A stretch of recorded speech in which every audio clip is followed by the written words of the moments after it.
আসসালামু আলাইকুম। আপনারা সবাই কেমন আছেন? আশা ডেইলি ব্লগে আপনাদেরকে স্বাগতম। আজকে অনেক দিন যাবত চাল ঝাড়তে পারছিলাম না। কোমরে অনেক ব্যথা। ডাক্তার বলেছে যে বসে বসে কাজ করা যাবে না। তাই ফ্যান দিয়ে দাঁড়িয়ে দাঁড়িয়ে চালগুলো ঝেড়ে নিলাম। চাল ঝাড়া শেষ। এবার চলে আসলাম রান্নাঘরে। একটু বেসন দিয়ে তেল পিঠার মতো করে বানিয়ে দেখুন ফুলে উঠতেছে। তেল পিঠার মতো করে বানিয়ে নিয়ে বড় বুন্দির মতো ভিজিয়ে খেয়ে নিয়েছি। এরপর নাপা ট্যাবলেটগুলো গুঁড়ো করে নিলাম।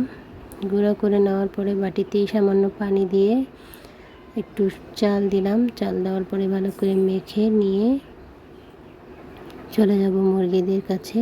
চলে আসছি। এখন দেখুন সবাই এখানে আমাকে দেখে চলে আসতেছে। চাল ছিটিয়ে দিচ্ছি, ওরা সুন্দর করে খেয়ে নিচ্ছে। পানির সাথে দিলে ওরা পানিটা খেতে চায় না, ফেলে দেয়। চাল দিলে পুরোপুরি খেয়ে নেয়। এই কারণে চাল দিয়ে আমি ওষুধ দিয়ে থাকি। তারপর আমি চলে যাচ্ছি ঘরের পিছনে। দেখুন এটা নতুন মোরগ। আমার আগের রাজা মোরগ এই মোরগটাকে দেখতে পারে না, তাই সব সময় ওকে মারতে চায়।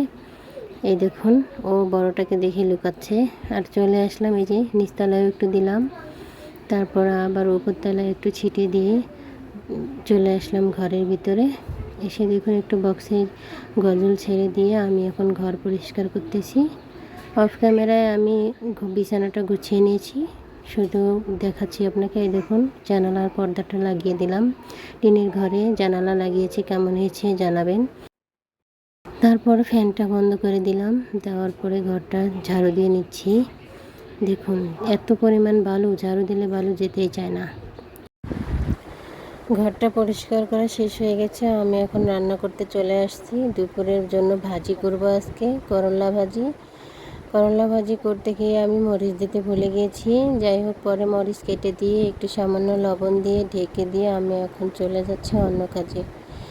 এখন আমি এই আলু পেঁয়াজের র্যাকটা গুছিয়ে নিচ্ছি। গুছিয়ে নেওয়ার পরে মুছে আবার সুন্দর করে সব কিছু ঢেলে রেখে দিয়েছি।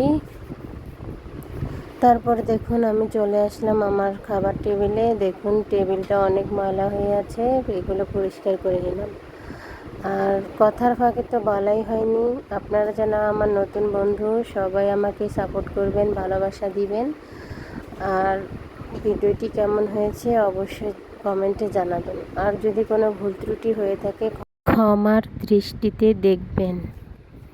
এখন গরু দুপুরের সময় হয়ে গেছে, পাইপগুলো সোজা করে নিচ্ছি, গরুকে পানি দিব। দেখুন অনেক ভাঁজ পড়ে গিয়েছে। পাইপটা সোজা করে আমি সোজা চলে গেলাম আমার কলের পাড়ে। কলের পাড়ে এসে আমি সুইচ দিলাম, পানি পড়তেছে। চারিটা ভর্তি হয়ে গেলে ওদেরকে খাইতে দিব পানি। এদিকে ওদের কল আনতে যাচ্ছি আমি। তার পাশাপাশি আমার রান্না হয়ে গেছে। এই ডিমগুলো হচ্ছে আমার টাইগার মুরগির ডিম। এখন দেখেন ঘরে রান্নাঘরে মেঝেতে এসে দেখি অনেক নোংরা হয়ে গেছে। ছোট বাচ্চা থাকলে তো নোংরা করবেই, সারাক্ষণ পরিষ্কার করতেই আছি, তবুও নোংরা যেন শেষই হচ্ছে না। সবাই ভালো থাকবেন, সুস্থ থাকবেন, ভালোবাসা দিয়ে সবসময় পাশে থাকবেন।